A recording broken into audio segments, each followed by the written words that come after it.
Alleged attack. Witnesses claiming they saw Combs beat his college girlfriend with his belt. They probably went to Cassie and said, you know what, baby girl, based on that lawsuit, we're gonna look into Diddy and we're gonna charge you. If you don't come with us now and cooperate with us, then we're gonna charge you for everything that we allege him to do, because your lawsuit acts as a narration of not only his involvement, but your involvement as you participated in this and did that and did this and did that. And this is gonna be hard for him to wiggle your way out of. You gotta make how many people look like a liar?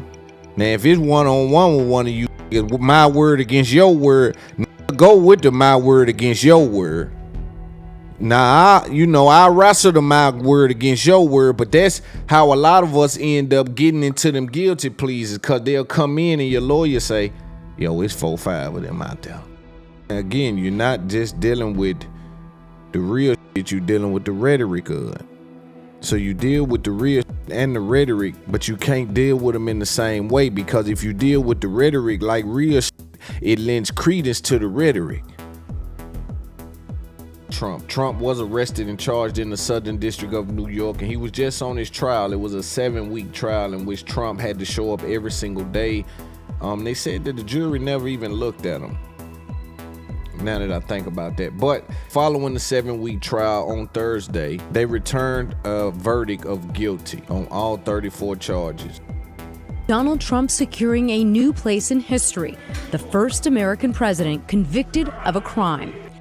What I think their plan is the convicted felon game. So now, although he's gonna appeal it and it's gonna be some time in between it, if you endorse Trump for president, if they can put you next to supporting a criminal in crime, that may hurt your bottom line.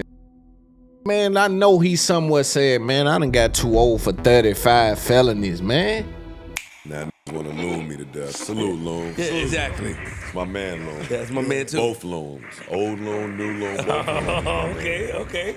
Yeah, All ops must know it's up there and it's stuck there, nigga. When it's up there, man, it's stuck there. Shut up. This episode is brought to you by Prize Picks, the fantasy sports platform that's changing the game for people like us. With Prize Picks, you can test your knowledge with picking over and under for your favorite player stats across a wide variety of sports. Think football, baseball, basketball, and beyond. So why wait? Jump into Prize Picks right now and bring more excitement to game day. Whether you're cheering from the stands or the couch, Prize Picks adds that extra layer of fun for sports excitement. Again, my slogan, why would you put something on the game when you could put something on the name? Let's get into those picks and start winning with Prize Picks today. IUTP code. Let's get back to the show.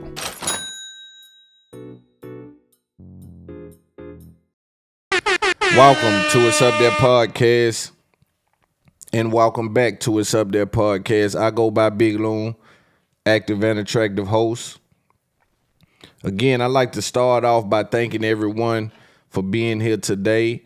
Also leading with thanking God for the ability to transition. A lot of times the truth is uncomfortable, right? When we think about life, when we think about what we pass down to our kids, when we think what is passed down generation to generation, at the bare minimum, at least need to be information. A lot of people think passing money down is okay, and sometimes you can bulletproof the money.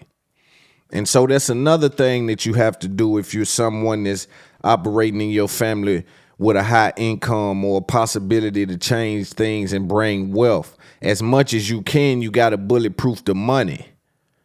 So you will see situations where the money is in a trust and you can't sell it without everybody else signing off, and it's a family business, right? You will see the money's been bulletproof by the person that put the work in. But we got to pass down things, and we got to be comfortable with telling our truths as it pertains to where we come from. When I came up, I was the little dude in the neighborhood that my people made sure I dressed cool. You see what I'm saying? And so for me, that gave me a level of confidence because an illusion came with that. And not my mother or my scenario, but I want to talk about, before I move on, that in the black community, there's men that's hyper focused on their appearance, right? And not their health.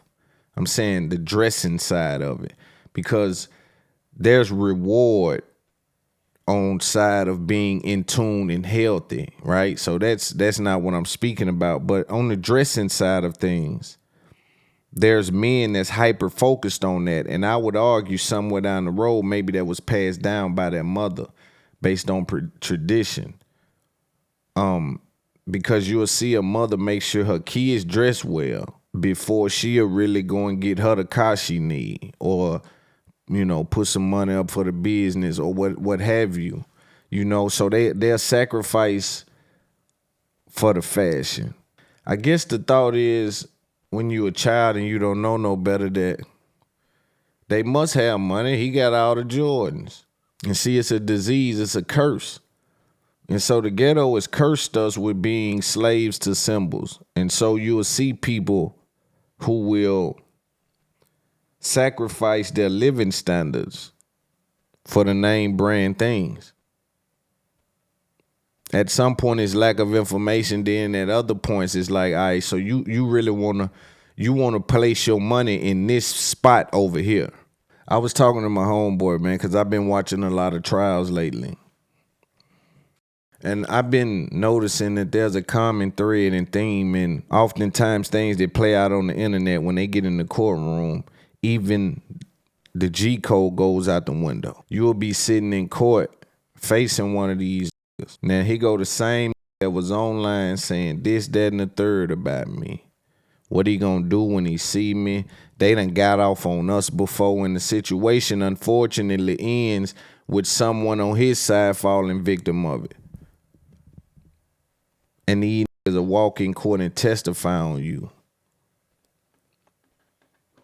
I was watching the Blueface trial. And so Blueface in court with one of the homeboys, little dude done got into it with him some kind of way. He gets shot. He in court with Blueface. He take a selfie in the middle of the courtroom. I said, that's the same that night that made me shoot him. Picture how crazy that is, homie. These will make you shoot them. And then show up in court saying, yeah, Yana, I remember how it happened. And he's a monster, and he tried to kill me. Y'all only gonna give him 6 months, and you will be looking like, man, he baited me. And so you can't get tricked out of your position. You dig what I'm saying? You got to keep your head on the swivel, man, because they've mastered the art of your emotions. I was reading a story the other day that some kind of way, and this is alleged, I'm not sure if this is true, but the story was talking about a young girl who was 15 years old received a bunch of coupons for diapers and baby milk and things in her mailbox, and her father went down to Target because it came from Target. And so her father went down to Target and he got upset. And he said, how dare you send my daughter this? She's only 15 years old. And of course they took whatever stance they took for it. But come to find out, there was an AI involved, right? And the AI noticed by either her spending habits, her searching habits, it was something that told them that either she pregnant or she's about to be pregnant. And I know that sounds far-fetched, but I want you to realize that they have mastered the art of the mind on this internet thing. TikTok now is splitting from the China version of TikTok and gonna create an all-American version. And so even if the China version is blocked, they gonna integrate everyone before it does that. And that was my first thought process. All they gotta do is integrate the audience somewhere else. They tried to do it with CapCut. I imagine it did okay, but there's no way they got a high percentage of their people to go all the way over to CapCut, because a lot of the people on TikTok are watchers, right? The creators push it, but there's a lot of also observers on the platform. And so the CapCut side of it kind of catered to the creator side of it. And so I believe that fell short. And so now what they're going to have to do is roll out this American version. And for the next 18 months before it has to be banned out, you integrate as many people as you can. You make it a very seamless process for them to click this button, and now they join the American version and dead they China version. You see what I mean? And I believe them to do that very soon. But that was one of my first thought processes. You know, everyone was saying to sell it, and that sounds good, but they don't want to sell that algorithm. It's so powerful. And it may not be as powerful right now, but the data they get from it in the future, it has a value on it. We can't even put a price on it right now.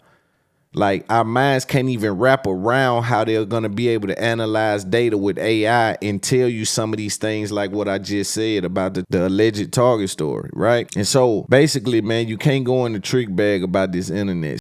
I'm now being conscious about things. You know, for so long, I've been able to move around and not care about things because I can handle whatever go with it, and however it go, it's going to go. But as I age and grow up, it's like, yo, I'm trying to move a little bit smoother as it pertains to, because I got a temper. I got like a bad temper, and I'm working on it. So I want to talk about Diddy, man. As you guys know, Diddy has now faced, since we spoke about him, which was only maybe a week ago, the feds have approached the courts to present all evidence they have to a grand jury, which will lead to an indictment. When Diddy's home was first kicked in, I already knew that arrest was coming. If you haven't seen the Megan Cunniff episode with me on this Up There podcast, I advise you go watch it. We kind of danced around the topics of Diddy being arrested. This was prior to. Shout out to Megan. She's great. She's very influential in that space, and she continues to deliver what she delivers on that side. But the feds are moving closer to an indictment. Again, the walls are closing in. His house of cards is now falling down. Let's take a look at this clip, and we'll come back with some commentary. Sean Diddy Combs is under investigation by a federal grand jury looking at allegations of sex trafficking. In March, Homeland Security officials searched the rap mogul's homes in Miami Beach and Los Angeles. CNN and the Los Angeles Times say that the women who are suing Combs for alleged sexual assault will be asked to testify to a grand jury here in New York. Our national correspondent, Jerika Duncan, is here with more. Jerika, good morning. Good morning to you, Nate. A federal investigation into Combs has been ongoing, but he has not been charged with a crime. Since November, 7 people have filed civil lawsuits alleging he sexually assaulted them, and now their potential testimony could help the government bring a criminal case. As Sean Diddy Combs faces a wave of sexual assault allegations, CNN and the LA Times report that federal investigators are preparing to bring the embattled hip-hop mogul's accusers before a grand jury as part of an inquiry over possible sex trafficking, which could signal the potential for criminal charges. It comes 2 months after federal agents raided houses in Miami and Los Angeles belonging to Combs in connection with the ongoing investigation. At the time, an attorney for Combs said he was innocent and called the raids a witch hunt. Combs has been named in 8 civil suits since November, with 7 people accusing him of sexual assault, including his ex-girlfriend Cassie Ventura, who settled her case with Combs 1 day after it was filed. In a December social media post, Combs said in part, "I did not do any of the awful things being alleged." But earlier this month, after CNN obtained graphic footage that shows Combs punching and kicking Ventura in 2016, he released an apology. I take full responsibility for my actions in that video.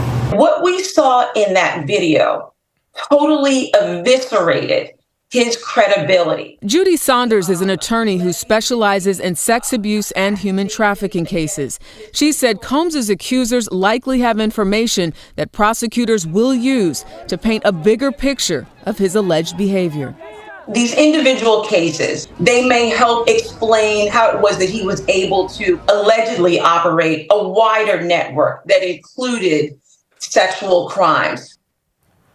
CBS News asked the U.S. Attorney's Office here in Manhattan about the existence of a grand jury tied to the federal investigation into Combs and the potential for his accusers to testify. A spokesperson declined to comment. We also reached out to the DOJ and Department of Homeland Security as well, but did not hear back. And we contacted reps for Combs. They did not immediately respond. I think it's clear with this story that this is just the beginning. Yep. There you have it, ladies and gentlemen. That is a brief overview of what Sean Combs finds himself at this current state. I think we all can agree that at some point here soon charges are coming. I think his strategy now needs to change and go into defense mode. This is why I think the video was unacceptable. If you're sorry and you did something, at this point in time, you're playing a game in court and you have no room to be misunderstood and to do that to your credibility in front of millions of people before they even pick a jury. If there's going to be a jury, which I imagine them to fight for a jury because they believe Diddy to be very powerful. Let's also deal with the other side of that, which is Cassie's position in this federal indictment in this case that should be coming here soon. And so as we all know, what tends to happen in these cases, Cassie's position is not going to be only a victim. She'll be an unindicted co-conspirator, which would lend more credibility to the crimes that she is saying she is committed. Because what I imagine to be happening is that in some of these situations, it's going to be undeniable that maybe she participated in a way that it's going to be hard for her to say that she was forced. And so her participation then adds value to the allegation. Now, she's unindicted and probably will have immunity with her deal. And the reason I think they go that route is because if you're only a victim and then my lawyers are able to position you as a volunteer, that X's you out. If you're a co-conspirator and I can prove that we've done some of these things together, that's a bit harder to X out. I was there. I was in the room. Not only a victim, I planned this with you. Remember? Yeah, remember when you wanted to go? Yeah, remember? I planned this with you. This is what they going with. See, that's why I try to tell y'all. It's not only the laws of the land that dictate these things. The propaganda tour is a real thing. Diddy now has to deal with all eyes on the stove on hot, which make it easy for shit to catch fire. And so then you hear chatter about, yo, the feds is talking to people that used to be around Diddy and they're giving their stories. Rolling Stone drops an article. But before we talk about Rolling Stone, again, they're alleging that they're speaking to a wide variety of people, and some people don't even mind being named as they come and say Diddy was involved in this. This is going to be hard for him to wiggle your way out of. You got to make how many people look like a lie? Now, if it's one-on-one with one of you, my word against your word, go with the my word against your word. Now, I wrestle the my word against your word, but that's how a lot of us end up getting into them guilty pleas, because they'll come in and your lawyer say, yo, it's 4-5 of them out there. Say they saw you riding down, man. We can fight it, but it's 4-5 of them out there that's saying they saw you, right? And so he gonna have to convince the jury, if there's a jury in this case, that all these different people lying. Not saying that it can't happen, but it is a tall task. And so back in the day, there was a video that came out with a guy that was being arrested in Miami, Florida, and he said he was a sex slave for Diddy. I won't waste our time today and play that video because he was all over the place. At least that's what it sounded like at the time. What I believe to be the case is the feds have now reached out to that dude, and they're alleging that when they went into Diddy's home, they also got video with this gentleman on it. And according to reports, the film with this gentleman on it was with him in some sort of sexual act. Now, this is getting dark for me, right? I got a podcast, so I tend to speak about these things, and try to give information. But these things are starting to become a little dark, right? When we talk about some of these allegations and some of the reputation that came from out of these rooms. Some of the rumblings that's come from out of these houses and some of these parties. When you really get into the fine details of some of the things that's being alleged, it starts to get dark. But here we are. We got this dude that's kind of all over the place, but he's speaking to the federal government. And so I believe him to be the person who the feds is saying that is on the video. And I believe him to be the person who's going to be, I guess, one of the star witnesses of whatever charges that we all now think overwhelmingly that is coming down the pipeline. They've even said Diddy has now hired a lawyer that's familiar with RICO charges, one of the best lawyers, right? So he has a team of lawyers. I think his money makes money, so it's going to be hard for him to go broke. But I think they're going to try to sit him somewhere. And even if they don't, they hit his reputation so hard, he an old man. They ain't going to be able to, right, by the time that shit go away, it'll, man, shit. And so you play into the fact that, yo, when they went in Diddy house, not only did that happen, where they got the video, alleged video of this male victim, they also may have got that video that they released to CNN where Cassie was involved in that assault. So the question is, why would you keep these videos? Like, what kind of games is you playing? But my mind then wanders off and said, well, if I have a house that big, it's no way, man. I probably ain't gonna remember all the stash spots where all the videos at. Then when the feds come, they going out, I done forgot some of that shit in there. I know that sounds very juvenile, you know what I'm saying, to say that, yo, you probably won't forget. But when you got 20 houses and 9, 10, 12 of them is big mansions, right? And you've been keeping videos for 25 years, because they did say there was an unusual amount of cameras for whatever reason.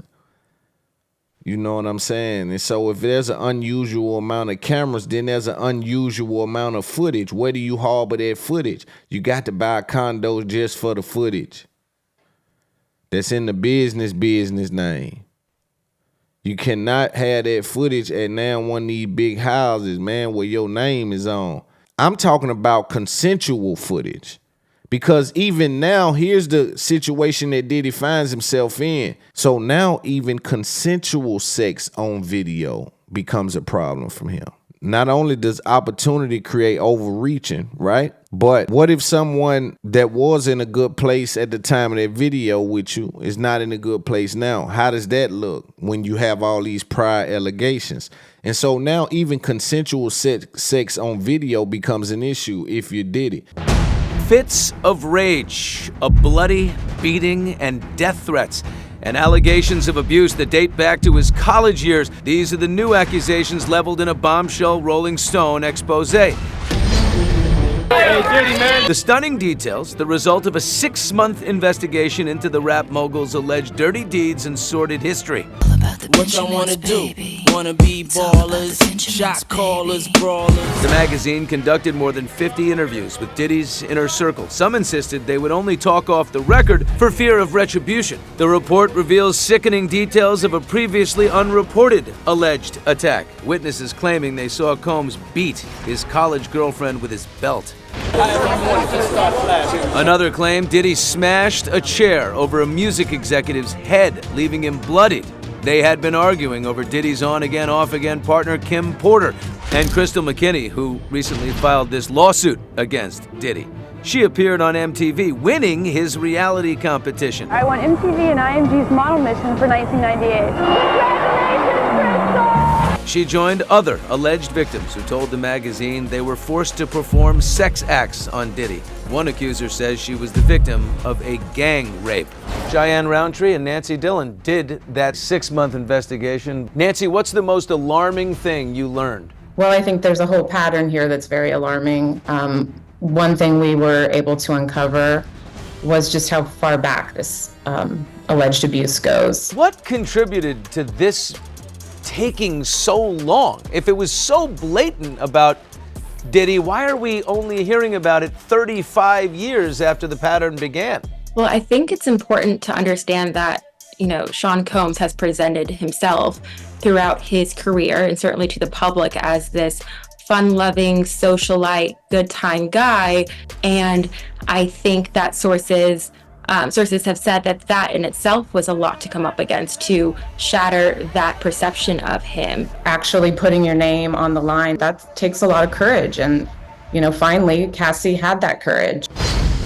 The Rolling Stone story comes only days after CNN first broadcast this horrifying footage of Diddy's 2016 assault of then-girlfriend Cassie Ventura in a Los Angeles hotel, and his subsequent social media mea culpa. My behavior on that video is inexcusable. Cassie settled her $30 million lawsuit with Diddy one day after it was filed. Since then, at least 6 more people have taken him to court. I think it's fair to say we might not be here today if it wasn't for Cassie being so brave and deciding to tell her story. Now we're learning the legal vice may be tightening on Diddy. 2 months after authorities simultaneously raided his Los Angeles and Miami mansions, CNN reports federal investigators have notified possible witnesses that they could be brought in to testify in front of a federal grand jury in New York City. As for the Rolling Stone investigation, Diddy's lawyer told the magazine Mr. Combs cannot comment on settled litigation, will not comment on pending litigation, and cannot address every allegation picked up by the press from any source, no matter how unreliable. I think it's fair to say that some of the allegations, at least in the Lil Rod lawsuit, has been deemed unreliable, right? As it pertains to, he said it was Stevie J in a video, some guy came out, right? So they've blurred the lines at this point, and this is what's dangerous, because now again, you're not just dealing with the real shit, you're dealing with the rhetoric of it. So you deal with the real shit and the rhetoric, but you can't deal with them in the same way, because if you deal with the rhetoric like real shit, it lends credence to the rhetoric. You see what I'm saying? You can't allow the rhetoric to interrupt real shit. And so they probably went to Cassie and said, you know what, baby girl, based on that lawsuit, we're going to look into Diddy and we're going to charge you. If you don't come with us now and cooperate with us, then we're going to charge you for everything that we allege him to do, because your lawsuit acts as a narration of not only his involvement, but your involvement as you participated in this and did that and did this and did that. And so they may have came to her and pressured her in that way. And so now all her chips is on the table. I don't know what Diddy think she gonna do, like she gonna come to her senses or something, homie. All her chips is in now. It's over. Ain't no more love songs. Ain't no more I'm gonna get you back. None of that. All that girl chips is at the table. It's over. She's a married woman. It's over. It's done. It should have been done. But the power won't let you let go of things.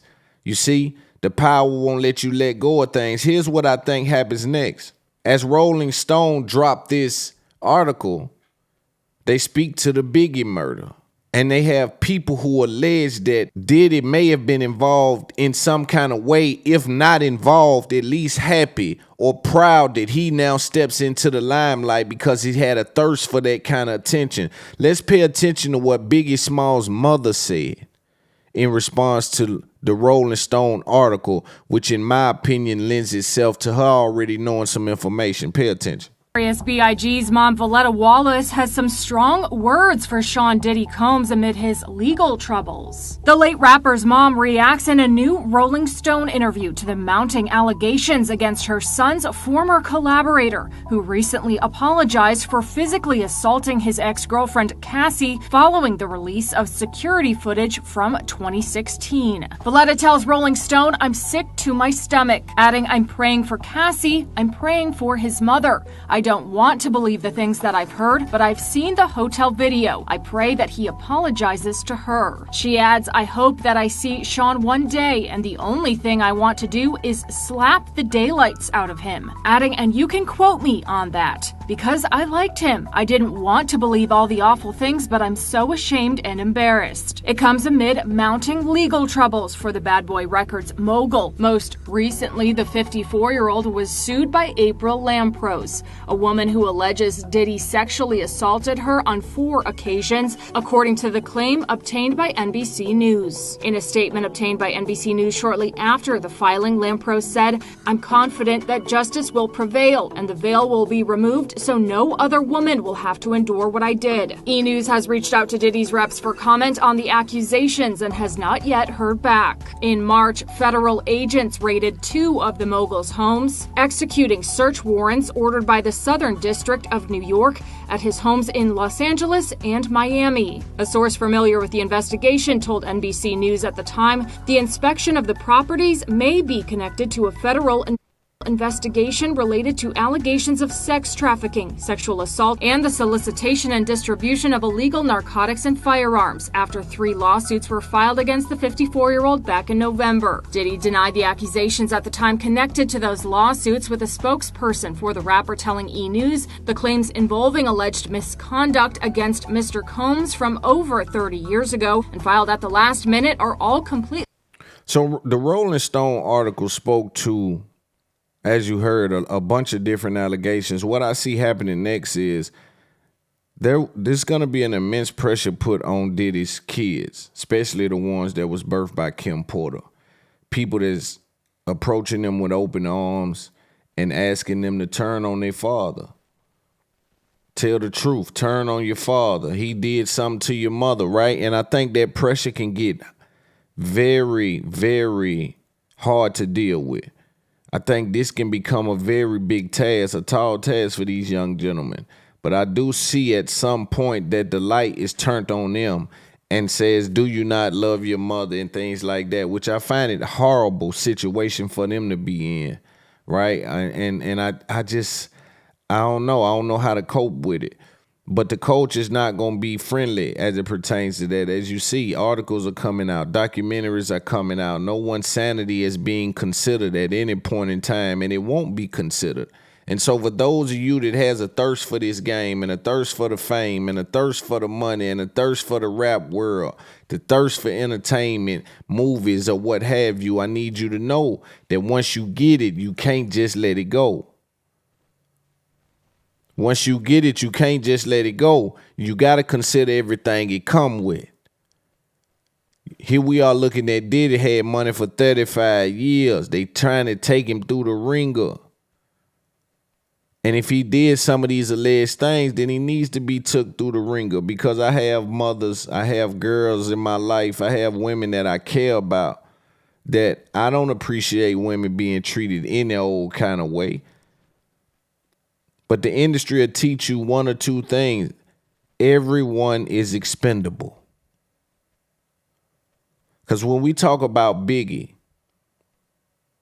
I can imagine that at that time, when something catastrophic like that happens, you have someone who's the CEO of the company that rap a little bit, but you done lost your golden goose. You done lost the thing that supposed to bring you the whole bag. And so you have a paranoia with that to want to step in that position and try to fill those shoes, big shoes to fill. But the Rolling Stone scenario made it seem like not only did he do that as a CEO, but there was a happiness that came with it. Almost like a plan that came with it. And I can imagine that if that's not true, how hard that hurts. But I can also fuck with the fact that if that is true, that's a fucked up thing. And so as they insinuate that Diddy had something to do with Biggie's untimely demise, the new question becomes, why do the people that love Biggie stay next to him? Well, then people flirt with the idea with Loon. It may be because they need him. You know what power will do. You know what position to do. And I've always told y'all that people have been their expectations depending on where you are in your position. People will stand up so you can lay down if you got the right position. And you know what's fucked up with the rappers too is that it's people on their team that they gotta wear the fucked up shit that them people do. And this is kind of off the Diddy subject, but it's like it's some people on your team that's fucking your business up, but you so big don't nobody say nothing. But they done lost you money, lost you relationships, how they handle people, how they treat folk. You see what I'm saying? You got to make sure you got the right people around you. But then it's messed up because they saying someone that's as powerful as Diddy can be in your corner and pushing out the buttons as it pertains to the music industry. But he can be a monster hiding behind an MC. Nick can be a rapist hiding behind a rapper. It's some nasty niggas behind these rappers, even if it's business. I ain't even talking about, I don't know, sex vibes. I'm just saying business wise and moral wise. You got some nasty niggas in your camp, and niggas hate you before they meet you. You was in Youngin City. Your going rate at the time was 8,500. He had 5,000 while you was there. Them folks never even answered him after they asked him how much he got, because somebody in your clique can't make 1,500. And that little nigga really fucked with you, right? But it's somebody in your clique that's trying to make 2,000 off your name that won't even pass the lick off, won't even pass the relationship off. Here's this up and coming young nigga who may got his business in order. But you got fuck niggas around you. But how many nasty people is it behind popping artists? Especially when you see them get so whitewashed that you can look at the artist and be like, they just got you doing anything now. They'll have you show up anywhere now. They'll make you show up to a little white platform before you go to a big black platform, and you a black artist where we trying to reach that other audience. When that other audience is going to necessarily, like when you deal with certain artists, when they step outside the culture and the culture not bagging them yet, they go out over to them other audience and they get their mouth toe out as it pertains to reception, as it pertains to brand. But the labels be so thirsty, the industry be so thirsty. It's a nasty game. Like, I be dealing with it sometimes. I be like, yo, they said that person don't do interviews. I keep seeing them on white people interviews. And people know me. Like, I ain't nobody that even look at the game like that. But the game is what the game is. In some kind of way, the industry will provide them a way to explain that to the black creators. They'll be able to explain that to the black creators. Let's talk about former President Donald Trump. Trump was arrested and charged in the Southern District of New York, and he was just on his trial. It was a 7-week trial in which Trump had to show up every single day.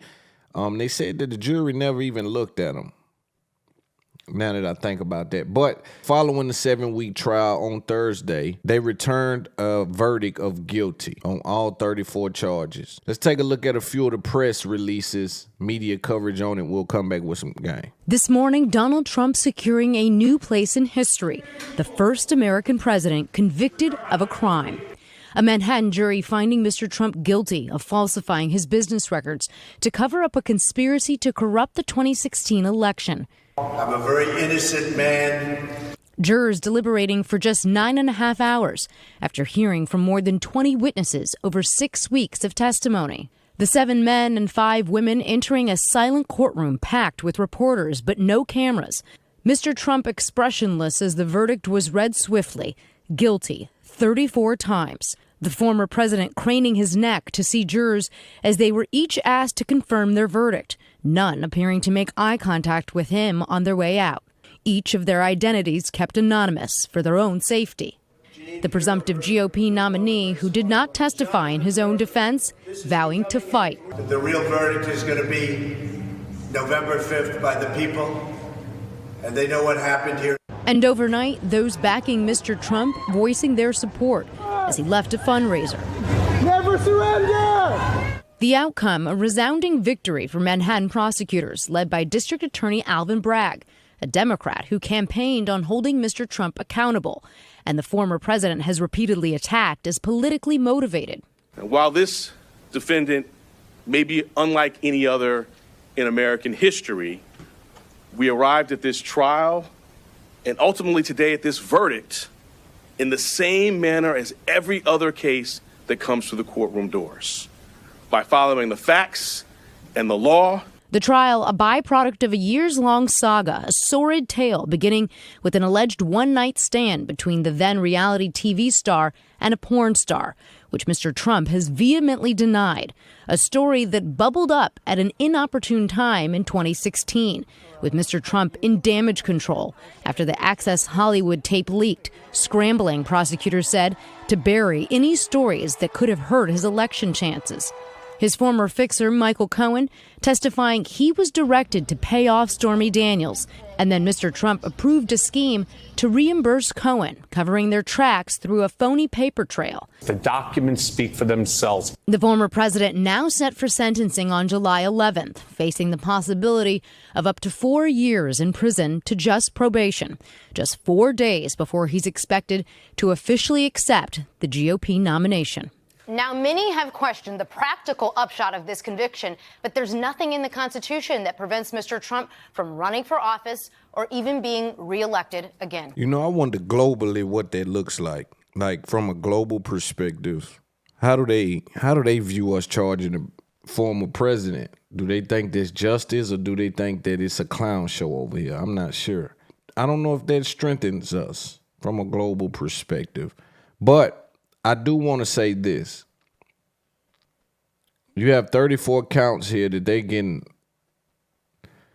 going to charge Trump with. What I think their plan is the convicted felon game. So now, although he's going to appeal it and it's going to be some time in between it, if you endorse Trump for president, they're going to say as a business, not as the people, because ultimately I believe them to believe the businesses and the power structure means more, right? So if they can put you next to supporting a criminal in crime, that may hurt your bottom line and some of your investors and things like that. Like they trying to cancel out some funding, and seems like they're trying to alienate him in the space, right? Now, it activates his base because they said he made $54 million in one day after being convicted.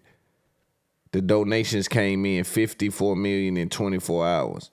So he's going to be okay financially. I think that if I'm Trump, I'm like, man, it's a bit much, man. Let's listen to some of the stuff he said and we'll come back with some commentary. A case where if they can do this to me, they can do this to anyone. And these are bad people. These are, in many cases, I believe, sick people. When you look at our country, what's happening where millions and millions of people are flowing in from all parts of the world, not just South America, from Africa, from Asia, from the Middle East, and they're coming in from jails and prisons, and they're coming in from mental institutions and insane asylums. They're coming in from all over the world into our country. And we have a president and a group of fascists that don't want to do anything about it, because they could right now, today, he could stop it. But he's not. They're destroying our country. Our country is in very bad shape, and they're very much against me saying these things. They want to raise your taxes by 4 times. They want to stop you from having cars with their ridiculous mandates that make it impossible for you to get a car or afford a car. Would make it very possible for China to build all of our cars. Here's something I want to touch on, right? What I think them also to be aiming for is the fact that, a lot of times Trump has been the hard on crime guy. This is what some of the Sleepy Hollow and Sheff G stuff come from that I may talk about to close out this podcast, in which they were asked to be taken off of the Summer Jam lineup for endorsing Trump at a rally in New York. Trump is trying to tap into fan bases, and it seems like that rappers will go do shit for white people before they do it for black people. Rappers tend to do shit they think is either cool or something. Somebody got to convince them that it's cool. It's why I like the guys that stand on their own, right? But by Trump being the guy that's been so tough on crime, how does he now speak like that, being a criminal like this? From they releasing people from jails. Well, now they gonna say, hey, you need to be in a jail. And the crowd gonna go crazy. Because they gonna have a lot of people out there that support that type of thing. So he's gonna be dealing with the back and forth of them now calling him a criminal, a convicted felon. Every time they say his name, is gonna be former president, convicted felon, Donald Trump. It's never gonna be just Trump moving forward. Now, he damn near like one us now. Because they treat niggas bad. Soon you get in some trouble, you be like, it ain't even like that. He coming out now trying to say it ain't like that. Because that's how it is for us. Soon as we do something, any little glitch in our armor. Here's something interesting they also said, right? They were set to let the jury go at 4:30 on Thursday to come back in on Friday to deliberate about the case of Donald Trump and the 34 counts of falsifying documents to cover up a scandal that would hurt his presidential election, right? So they was, according to them, they was about to get off at 4:30. They sent word up to the courts to say, we come with a verdict, but we need a little more time to look over each count. That says to me they wanted to not only get it done then, but Donald Trump's son was posting on Twitter at the same time. Like they was literally in real time laughing and joking as this was being done. They probably didn't even get the word. They thought probably they was about to leave at 4:30, but they didn't even get the word probably by the time that they was making jokes. It wasn't funny when he appeared after court and had to address the media. He looked defeated. And he's always looked upbeat, but this is a part of what they're going to do to you. If you make a strong enemy a true enemy, then you got to deal with everything they got. And so if there's dirt anywhere in your home, they'll find it. It's a very serious problem that we have. We just went through one of many experiences where we had a conflicted judge, highly conflicted, There's never been a more conflicted judge. Now, I'm under a gag order, which nobody's ever been under. No presidential candidate's ever been under a gag order before. I'm under a gag order, nasty gag order, where I've had to pay thousands of dollars in penalties and fines and was threatened with jail. Think of it. I'm the leading candidate. I'm leading Biden by a lot, and I'm leading the Republicans to the point where that's over. So I'm the leading person for president, and I'm under a gag order by a man that can't put two sentences together, given by a court, and they are in total conjunction with the White House and the DOJ, just so you understand. This is all done by Biden and his people. Maybe his people more importantly. I don't know if Biden knows too much about it, because I don't know if he knows about anything. But he's nevertheless the president, so we have to use his name. And this is done by Washington, and nobody's ever seen anything like it. So we have a judge who's highly conflicted. You know what the confliction is. Nobody wants to write about it, and I'm not allowed to talk about it. If I do, he said, I get put in jail. So we'll play that game a little bit longer. We won't talk about it, but you're allowed to talk about it. I hope you do, because there's never been anybody so conflicted as this. As far as the trial itself, it was very unfair. We weren't allowed to use our election expert under any circumstances. You saw what happened to some of the witnesses that were on our side. They were literally crucified by this man who looks like an angel, but he's really a devil. He looks so nice and soft. People say, oh, he seems like such a nice man. No, unless you saw him in action. And you saw that with a certain witness that went through hell. And when we wanted to do things, he wouldn't let us do those things. But when the government wanted something, they got everything. They got everything they wanted. It was a rigged trial. We wanted a venue change where we could have a fair trial. We didn't get it. We wanted a judge change. We wanted a judge that wasn't conflicted. And obviously he didn't do that. Nobody's ever seen anything like it. We had a DA who was a failed DA. Crime is rampant in New York, violent crime. That's what he's really supposed to be looking at. Crime is rampant in New York. Yesterday in McDonald's, you had a man hitting him up with machetes, a machete. Whoever can imagine even a machete being wielded in a store, in a place where they're eating, and he's going rampant. And Bragg is down watching a trial on what they call crimes. They're falsifying business records. That sounds so bad. To me, it sounds very bad. You know, it's only a misdemeanor, but to me, it sounds so bad. When they say falsifying business, that's a bad thing for me. I've never had that before. I'm falsifying. You know what falsifying business records is? In the first degree. They say falsifying business records. Sounds so good, right?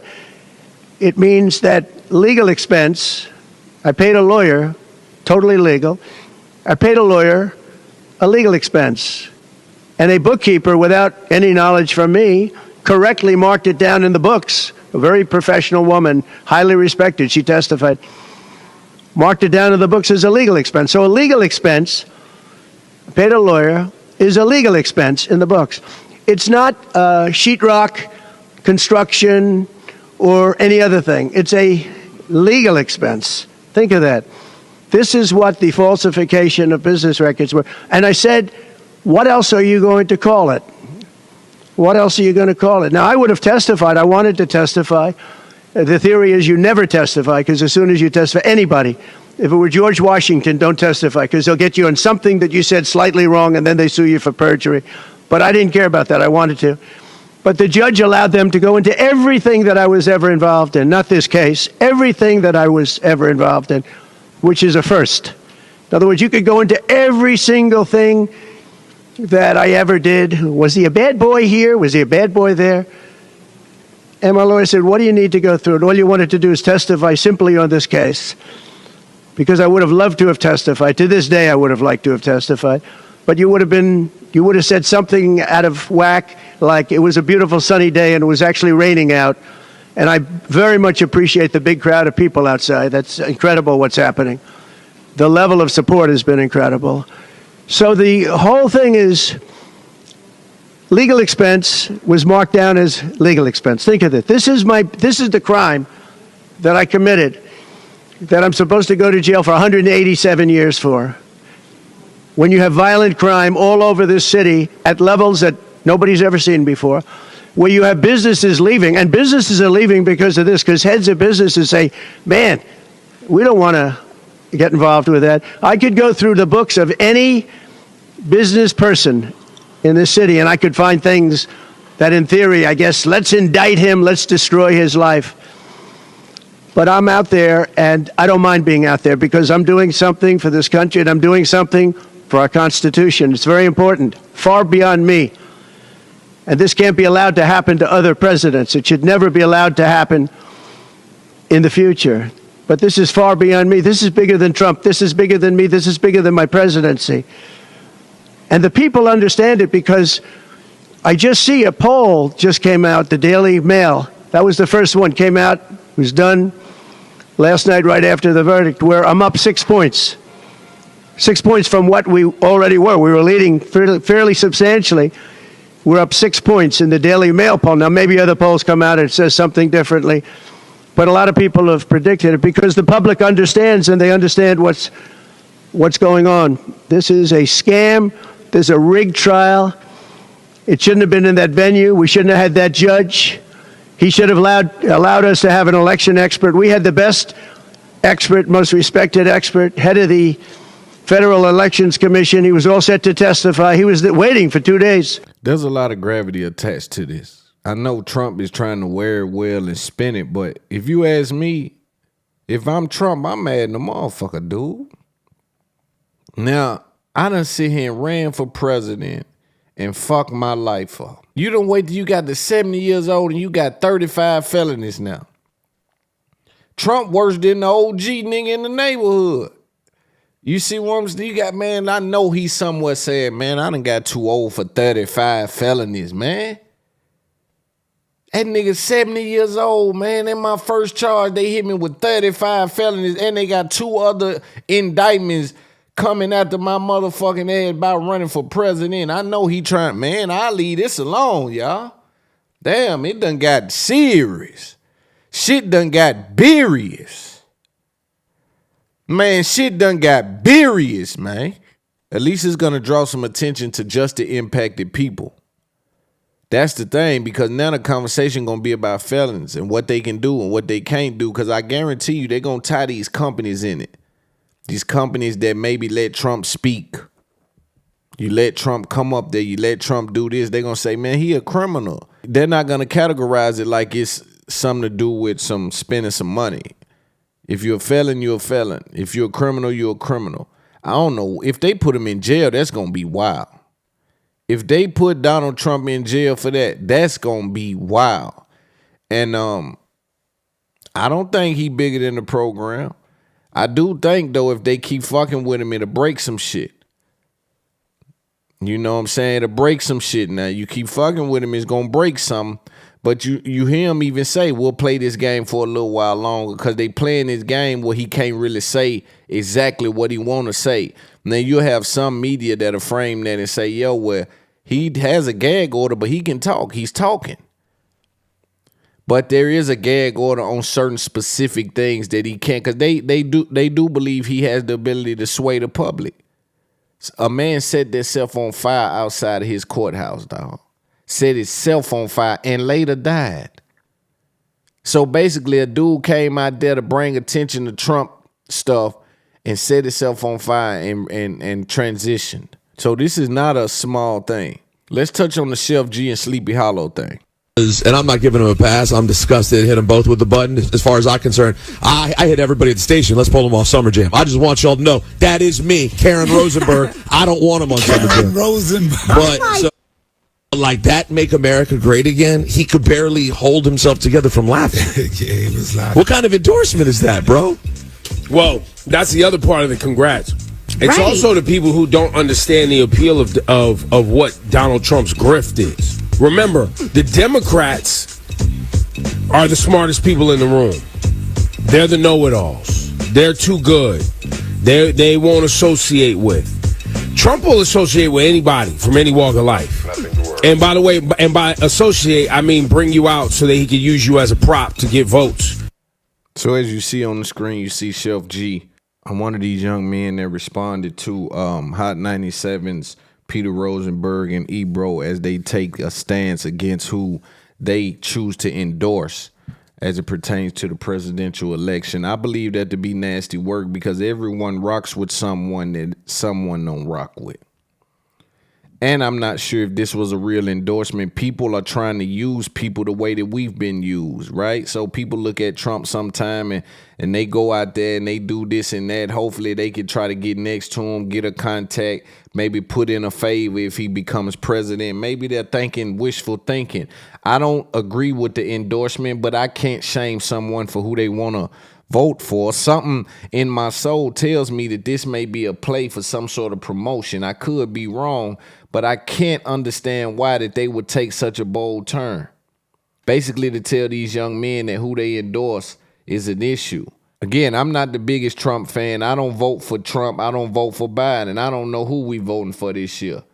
I ain't never really spoke on who we voting for because that ain't my place to do, as I feel. It is important that I shed light on the hypocritical behavior that seems to emerge in hip-hop. It's some of the bourgeoisie, and not necessarily Hot 97, but please someone come on the pod and explain to me why is it okay not to pull those guys in and educate them on exactly what's going on?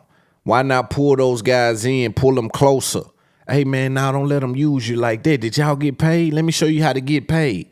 Go to his, right? It's some, get them boys some game about that there. But oh man, we giving them off Summer Jam. This industry does that, y'all. Soon as you get upset about the slightest thing, oh, we done messing with him, because they looking for a reason to do that anyway. So I be wondering, why not bring them boys in close and say, man, he using y'all. Did y'all at least get paid?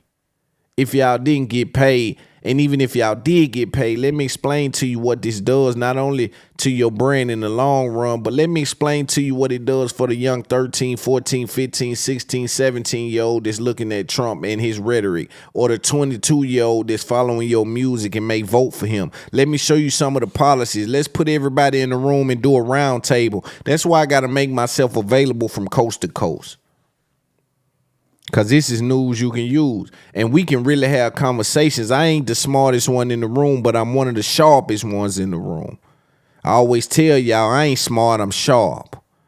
I'm sharper than these niggas. I don't know how much book smarts they got, but I know when it come to problem solving, I guarantee a victory coming to this side. That's just how we think. That's just how we roll. I mean, someone could have argued RIP to Mr. C that like, yo, because Mr. C is on y'all radio station, like, yo, right? People can have their opinions, and it's not okay to judge anyone as it pertains to who they endorse or who they engage with. Because if we going to take the more high ground about who we engage with, there's some questionable people on payrolls of some companies that everybody want to be quiet about if we keeping it real. So let's not just do it like that, man. Let's bring them, in my opinion, let's bring those rap boys closer. Let's help them understand their influence, what they did to their brand from your perspective, if that's something. Because some people applaud what Sheff G and them done. Some people look at Trump and say, yo, he fucked with black people more than any politician. He fucked with Kodak, Wayne, Travis Scott. He's done certain things. Kanye, this, that. He's done certain things. He was a part of the hip-hop culture. Some people make an argument that Trump was a part of the hip-hop culture way before any of this had transpired. Any of this presidential shit has transpired. So some people argue that. So if you feel as a big homie OG in this space that, yo, these young boys are being used, or they really don't understand their endorsement, if you think they understand, get a clear understanding that they don't give a damn and they understand exactly what they're doing. Because as complex as politics are, I don't even understand it. So I couldn't imagine someone that's living the kind of lifestyle of a rapper for them to understand how intricate are the details that this political thing can be. I believe that's an unreasonable expectation. And we got to be realistic when we asking for people in our culture to engage with this kind of thing. And so, yeah, man, quick podcast. You know I love y'all, man. It's Up There Podcast. What I'm going to start doing is I'm going to start leaving these up for a week, and then they all going behind the paywall, Patreon. And if you don't catch them in first week, then you don't get to watch them. Hey, like, share, make sure you subscribe more than anything. Subscribe to this channel, share this channel, come to patreon.com. It's Up There Podcast. I got a treat for you behind that paywall. The merch is rolling out. It's the best merch in the game. I stamped that. It's Up There Podcast. Love.